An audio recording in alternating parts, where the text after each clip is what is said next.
14 December morning shift paper 1Aలో తెలుగులో question objection పెట్టుకోవచ్చు. Question number వచ్చేసి 46, క్వశ్చన్ ఐడి 7803595746. ఇది బౌద్ధులకు పుణ్యక్షేత్రం.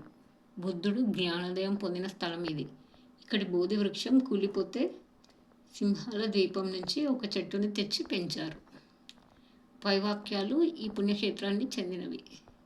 సారనాథ్, బుద్ధగయ, పాటలీపుత్రం, లుంబిని వనం. Correct answer Buddhagaya, Bodhgaya. కానీ ఇక్కడ ఆన్సర్ సారనాథ్ ఇచ్చారు. ఇది అబ్జెక్షన్ పెట్టుకోవచ్చు. 14 మార్నింగ్ షిఫ్ట్ ఎగ్జామ్ రాసిన వాళ్ళు ఈ బిట్ని అబ్జెక్షన్గా పెట్టుకోండి.